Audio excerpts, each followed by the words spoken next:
Buenos días, gente bonita. Bienvenidos a su canal de consejos para escritores. Yo soy Lorena Amquie, escritora y asesora editorial. Y hoy vamos a hablar de 10 mitos acerca de los derechos de autor más uno.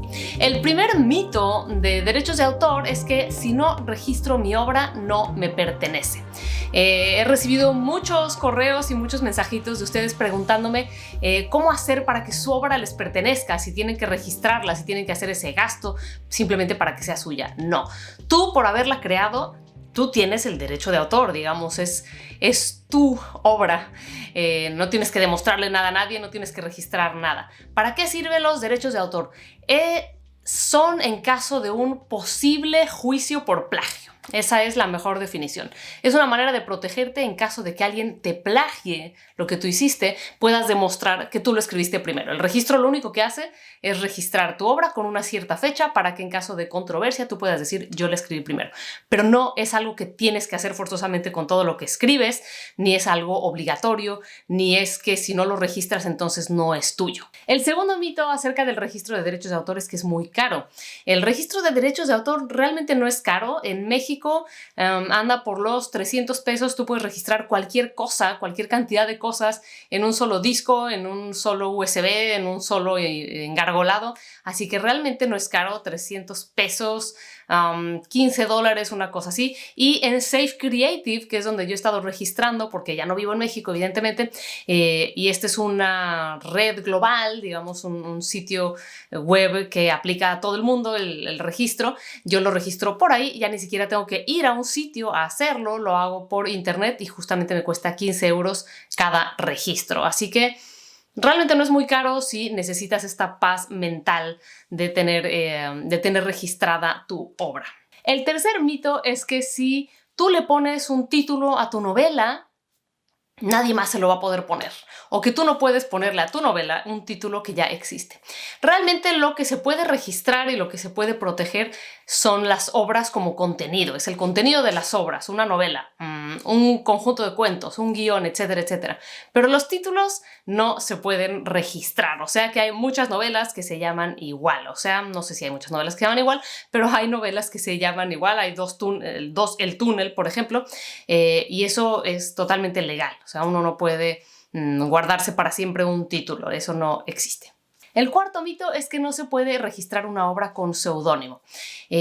Realmente sí se puede registrar una obra con seudónimo. ¿Cómo funciona esto? Bueno, tú tienes que registrarla con tu nombre, esto queda guardado, pero tú puedes en el propio registro indicar como qué o como quién o con qué nombre estás firmando esa obra.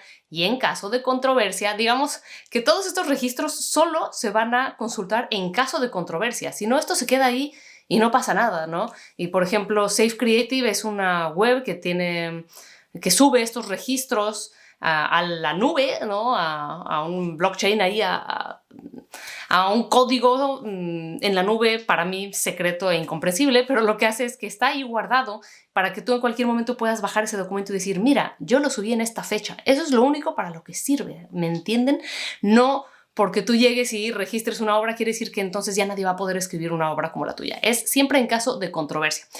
Sí se puede registrar con seudónimo, definitivamente. Tú simplemente en el registro pones el seudónimo con el que quieres que se conozca esa obra o con el que la firmaste o con el que la piensas publicar, pero claro, el registro tiene que estar hecho a nombre de una persona real para que en caso de controversia puedas tú demostrar que tú eres esa persona real que firmó ese libro. Entonces, en el registro tiene que estar el nombre real del autor, necesariamente. También me han preguntado si se puede registrar siendo menor de edad. Entonces, el quinto mito es que no se puede registrar siendo menor de edad. Sí se puede registrar, pero requieres de la ayuda de un padre o tutor. Entonces, bueno, se puede, no se puede. Se necesita una identificación oficial y como menor de edad alguien menor de edad no tiene poder real legalmente hablando. Entonces se necesita la firma de un padre o tutor en los registros porque son sujetos que tienen poder legal. ¿Vas a haber escrito algo que valga la pena proteger, que todo el mundo te va a querer robar antes de los 18 años? poco probable. El sexto mito, y uno que le causa mucho miedo a mucha gente, es que si firmo con una editorial, ahora la editorial tiene mis derechos de autor. Pues no. Cuando tú firmas un contrato con una editorial, lo que estás haciendo es prestarles tus derechos de autor para que ellos puedan explotarlos de una manera que les conveniente a ambas partes. Entonces, tú estás firmando un contrato en el que les estás permitiendo el uso exclusivo de esa obra para los fines especificados en el contrato, publicar en este o en este otro formato por X años, a cambio de X cosa, etcétera, etcétera. Pero el derecho de autor, ¿qué es? Simplemente significa que tú escribiste esa obra. Eso nadie te lo puede quitar, ¿no? Entonces, a la editorial no le interesa decir que ella escribió la obra, generalmente. A la editorial no le interesa decir que ella escribió la obra, sino explotarla con tu permiso en un contrato. Así que mito de que si publicas con una editorial ahora ellos tienen tus derechos de autor, no. No tienen tus derechos de autor, tienen el derecho a explotar esa obra por el tiempo que tú dijiste. Ahora, sí, es verdad que tú no puedes hacer uso de esa obra de ninguna otra forma mientras hayas firmado con una editorial. O sea, tú les estás cediendo los derechos por un tiempo determinado y con unas condiciones determinadas, y entonces no puedes tú ir a publicarlo por otro lado. O sea, en el contrato se va a especificar cuál es el alcance de este arrendamiento de derechos de autor en el que tú estás permitiendo que ellos promocionen tu obra o la publiquen o lo que sea. Entonces, esto tiene una pequeña pregunta derivada. Si publico con una editorial, ¿igual puedo tener mi obra publicada en Amazon? No. Generalmente las editoriales buscan exclusividad en sus contratos. Eso quiere decir que ellos son los que van a imprimir, distribuir, lo que sea la obra, y que van a hacer una inversión por eso, no van a permitir que tú lo hagas por tu lado porque no tendría ningún sentido. El séptimo mito es que si hago cambios en mi obra tengo que volver a registrarla. Bueno, a menos que los cambios sean muy importantes y no se pueda reconocer una obra de la otra, realmente no tienes que volver a registrar la obra. ¿Por qué?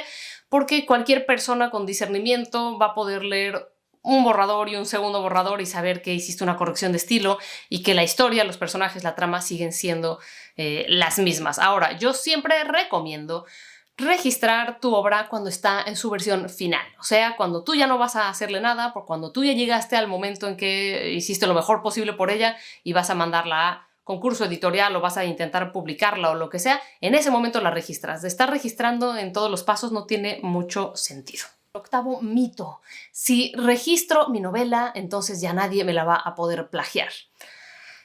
Vamos a ver, sí y no. ¿Por qué sí y no? Si tú registras tu obra, ya nadie te la va a poder plagiar. No, realmente cualquiera te la puede plagiar y tendrías que descubrirlo y iniciar un proceso legal en contra de esa persona. O sea, no hay una policía de los derechos de autor que en el momento en que se vulnera un derecho de autor salen y van a arrestar a esa persona que lo infringió porque tienen en sus registros que tú publicaste tu cuentito en tu blog y que entonces lo registraste en derechos de autor y esta otra persona que te lo copió. No existe esa policía. Tú eres la policía. O en caso de autores que le hacen dinero a las editoriales son la policía que buscan que no haya plagios para no dejar de ganar y de recuperar la inversión que ellos hicieron. Así que no existe esta policía de los derechos de autor, pero si tú te encuentras con alguien que te ha plagiado, pues entonces sí puedes iniciar un proceso legal si tienes el registro hecho, y lo que haces es justamente sacar ese registro y decir, mira, yo lo escribí primero, así que te exijo que... ¿Qué es lo que puedes exigir? Bueno, tendrías que consultarlo con un abogado especialista en derechos de autor, pero generalmente o que bajen ese texto de ahí, o que te paguen si es que ganaron dinero, o etcétera, etcétera. Pero entonces no puedes evitarlo porque la gente igual lo puede hacer. Tú puedes agarrar los contenidos, y a mí me ha pasado un montón de veces que me encuentro mis novelas publicadas en Wattpad y en otras plataformas de manera ilegal. Entonces, de que lo pudieron plagiar, sin ningún problema. Hubo gente que copió palabra por palabra alguna novela mía porque eso les daba placer, según me dijeron, y la tenían subida ahí con mi nombre, ¿no? Y no decían que ellos la habían escrito, pero la ofrecían de manera gratuita en sus páginas web o en Wattpad, y esto también es plagio.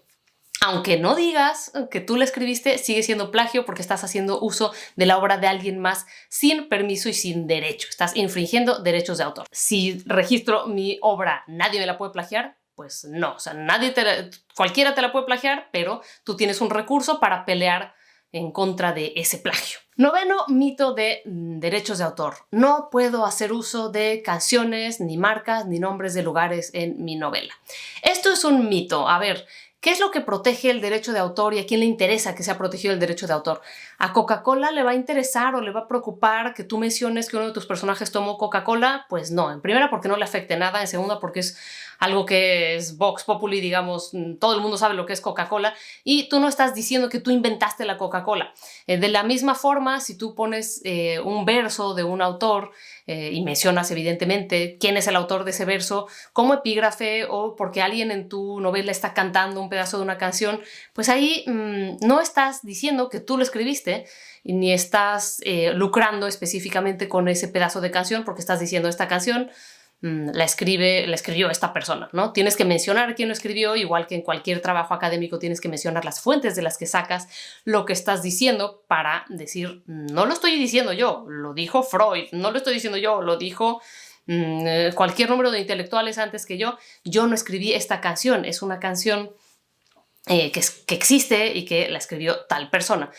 Pero sí puedes usar pedazos de canciones, no una canción completa, eso podría ser conflictivo, pero sí puedes poner una frase de una canción, sí puedes poner un epígrafe, se hacen citas textuales en libros todo el tiempo, los autores mencionan a otros autores todo el tiempo, mencionan títulos de libros, mencionan lugares, también me he preguntado si no pueden mencionar lugares o restaurantes o cosas así.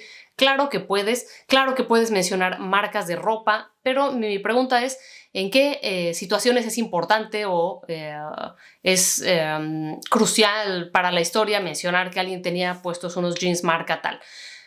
Puede ser porque estás creando un personaje que tiene una cierta posición social y es importante decir que su traje era Armani o no sé qué, entonces puede ser. Si no, tal vez no es importante o tal vez puedes decir que estaba tomando una gaseosa, pero tal vez es importante que sea una Coca-Cola. Esto no te va a meter en problemas legales. Créanme que Coca-Cola no está desplegando un ejército de gente de derechos de autor viendo si alguien está usando el nombre Coca-Cola en una novela. Pocas cosas los podrían tener más sin cuidado. O sea que ahí no están los problemas de derechos de autor. El décimo mito es que yo no puedo escribir escenas de mi vida o cosas de mi vida en las que aparecen otras personas. Este es un poquito delicado. Esto más que derecho de autor es derecho de imagen o es un problema más personal que sí puede convertirse en un problema legal dependiendo qué situaciones. A ver, ¿qué opino yo? Primero, que tú tienes derecho a hablar de tu vida y de lo que pasó en tu vida, ¿no? Tú eres el dueño de tu vida y puedes escribir de tu vida y de tus traumas y de lo que sea que quieras escribir. Puedes escribir una novela autobiográfica y puedes escribir tus memorias y puedes decidir o no mencionar los nombres de las personas que estuvieron en tu vida. ¿Dónde acaba tu libertad? ¿Dónde empieza la libertad del otro? Obviamente, si estás escribiendo que tu mamá, Diana, fue la mejor mamá del mundo, pues probablemente no te va a demandar por difamación, ¿no? Pero hay gente que pretende escribir para denunciar algo o para vengarse de alguna persona que fue un mal amigo, que le puso los cuernos, que le hizo bullying. Yo pienso que la escritura es una manera maravillosa de desahogo terapéutico, pero que no hay que convertirla en un instrumento de venganza, porque pierde su propia esencia. Tú escribe lo que quieras, vomítalo, pero de ahí a dar el paso a publicarlo, pues yo pienso que estaría bien que la literatura no te metiera en problemas legales. ¿Qué tan común es esto? ¿Cuánto pasa? Poco pasa. Poco pasa cuando la gente escribe una novela situada en México y menciona al presidente actual con nombre. Todo el mundo sabe quién es el presidente actual y el presidente actual tampoco tiene un ejército desplegado de gente viendo quién lo menciona en una novela. A menos que seas muy famoso y muy importante y realmente puedas dañar su imagen o dañar su economía o dañar su persona por la difamación que estás haciendo, es poco probable que alguna celebridad o que algún famoso te venga a perseguir porque lo mencionaste. Y si estás escribiendo que te encontraste con Brad Pitt en la calle y es una fantasía de tu personaje, probablemente Brad Pitt no te va a demandar por aparecer en tu novela y no va a salir a decir yo nunca estuve en Puerto Rico y no me topé con esta persona que estaba ahí y no le invité un helado, como ella dice. No, a ver, un poco de sentido común. Pero, claro, si vas a escribir una novela de tu vida o una autobiografía o algo y vas a hablar mal de toda tu familia, pues hay que tener un poco de sentido común y pensar que te puedes meter en problemas por eso y que quizá no vale la pena, que quizá ya con vaciarlo y escribirlo ya estaba bien, o que lo que necesitas como buen escritor es convertir eso en una historia que no sea la tuya.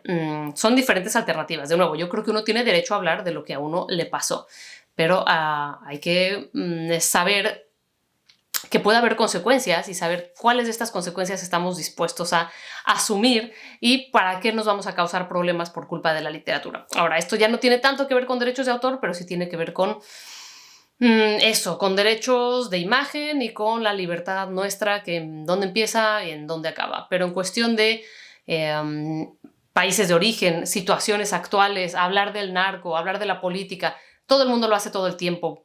Periodistas lo hacen todo el tiempo, columnistas lo hacen todo el tiempo y bueno, idealmente no se les persigue por eso, algunos sí, pero poco probable que vayan a buscar en nuestra novela una difamación, etcétera, ¿no? Entonces, ahí sí, sentido común pensar que hacemos literatura para sanar cosas y no para meternos en problemas, y si no, bueno, convertirlo en otra historia. Tú puedes mencionar a alguien y cambiar el nombre. Si escribes incluso tus memorias, puedes poner iniciales o puedes cambiar los nombres de las personas cuando no es importante, porque hay que hacerse esta pregunta: ¿por qué sería importante para mí poner el nombre real de esta persona y que algún lector pueda reconocerla? ¿Cuál sería mi objetivo ahí? Si es un objetivo mezquino o si es un objetivo de venganza, mejor tratarlo en terapia. La 11ª, la plus, el último mito, además de estos 10, tiene que ver con un mito que existe alrededor del fanfiction y el derecho de autor. Nosotros tenemos entendido, todo el mundo tiene entendido, que si no ganamos dinero de lo que estamos plagiando, entonces realmente no es plagio, ¿no? Existe esta idea de que el plagio solo tiene consecuencias si se está lucrando con algo, ¿no? Creo que incluso yo tenía esta idea errónea en algún momento, pero me he documentado bien y a nivel estricto, por ejemplo, el fanfiction, si no tiene permiso expreso del autor, es ilegal. Ahora, ¿qué pasa? Que a los autores, a los grandes autores, no les importa en absoluto que la gente haga fanfics, porque al revés, ¿no? Porque esto promueve su obra y porque hace que su obra esté viva. Si ellos quisieran ejercer su derecho de autor, podrían perseguir a todas las personas que hacen fanfiction sin permiso y que las publican incluso si no ganan dinero, incluso si es gratuito. Yo tuve una situación de estas en la que, como les digo, alguien publicó mi libro en su página web y yo le escribí muy amablemente diciéndole: estás infringiendo mis derechos de autor, tienes que bajar mis libros de tu página web. Y me dijo: pero yo los ofrezco gratis, no estoy ganando nada de esto. A mí me da igual. Son mis libros y tú no tienes derecho a hacer lo que tú quieras con mis libros, aunque no ganes dinero, aunque tú lo veas como qué buena onda, estoy promoviendo tu literatura, aunque tú lo veas como soy el adalid de la libertad de expresión y que todo el mundo pueda leer todo de manera gratuita porque la cultura es muy cara. Me vale, no me interesa. Yo soy la autora de estos libros, yo tengo el derecho sobre ellos, no solo patrimonial, sino intelectual. O sea, no solo por lo que se pueda ganar de dinero por ellos, sino que yo puedo decidir que no estén publicados ahí. Yo puedo decidir que no se los regales a nadie, son míos, ¿no? Esa es la propiedad intelectual. Así que, estrictamente hablando, el fanfiction es un infringimiento de derecho de autor, pero los autores deciden no hacer nada al respecto porque les conviene, pero podrían si quisieran. Entonces es importante saber esto. De nuevo, Stephenie Meyer va a perseguir a la gente que hace un fanfic en donde Edward y Jacob acaban amándose y dejan a Bella afuera. No. No lo va a hacer porque ella sabe que le conviene que la gente siga hablando de sus personajes. Pero la ley seguiría protegiendo a estas personas si quisieran hacer una demanda desde la más pequeña hasta la más grande. O sea, una demanda civil o una demanda penal. O sea, ellos tendrían derecho de demandar si quisieran por cualquier uso de su obra que no fue autorizada por los autores de manera expresa, por los autores o por los que tienen los derechos de autor, dígase las editoriales. Por ejemplo, si mañana aparece una animación de Gothic Doll en internet, yo podría demandar a alguien, aunque me diga: pero la hice porque me gustó mucho tu libro. Pues sí, pero tú no puedes agarrar el material de alguien y utilizarlo como tú quieras y ponerlo ahí afuera sin que haya consecuencias. Puede que no las haya. Puede que yo diga, ¡ay, qué padre que hiciste esto! Lo voy a publicar en mi página web, pero podría no ser así, ¿no? Depende del autor, depende de si es un mal uso, además de la obra. Hay gente que se podrá molestar porque tomen sus personajes o su trama o lo que sea y lo conviertan en otra cosa. Entonces, que sepan que a nivel legal esto es así. Si aún les quedan preguntas, déjenlas abajo y en algún otro momento haré otro video de más mitos de derechos de autor. Sé que es un tema que les preocupa mucho y también eso me llama la atención porque casi nadie nos va a querer robar nuestras obras a lo largo de nuestra vida. Habrá quien sí, ya me dirán aquí sus casos específicos y sus excepciones, pero generalmente todos creemos que lo nuestro es lo máximo, ultra maravilloso, y probablemente para los que estamos empezando no lo es y nadie nos lo quiere robar, así que tranquilos. Pueden publicar en un blog, no van a pensar, nadie va a pensar que, digamos, pueden publicar en un blog, pueden compartir sus cuentos con colegas. Es muy poco probable que esto pase, ¿no? Que alguien se lo robe o que sea algo que sea tan maravilloso que una editorial se los robe y se hagan millonarios y ustedes estén ahí siempre reclamando por sus millones y porque hicieron una serie de televisión y 10 películas y ustedes no recibieron un peso. Vamos a aterrizarnos. Es verdad que yo sí registro mis obras antes de mandarlas a un concurso o a una editorial. A mí me da paz mental, pero un último borrador, ya terminado, ya corregido, ya finalizado, no un cuento de una página, no un párrafo, no cada nueva versión de una novela, eso no es necesario hacerlo. Quiero agradecerle muchísimo a los miembros de este canal, espero que estén disfrutando de todas las nuevas ventajas y beneficios y actividades que estamos haciendo juntos. Estoy leyendo las 25 cartas de amor romántico cursi que me dejaron, me estoy enmielando un montón, me estoy empalagando deliciosamente en este comienzo del invierno, así que me viene genial. Este es apenas el primer torneo que habrá en este canal para los miembros con el tema romántico. Va a haber torneos de ciencia ficción, de horror y de otros temas, así que quédese conmigo. Este es un excelente momento para hacerte miembro de este canal. Ahora estamos teniendo domingos de debate, retos los domingos y el miércoles leo y comento algunos de los retos de los miembros y vamos a tener recomendaciones de libros y una vez al mes un evento especial. Así que este es el momento. Muchísimas gracias a los que ya forman parte de esta maravillosa comunidad y nos vemos pronto.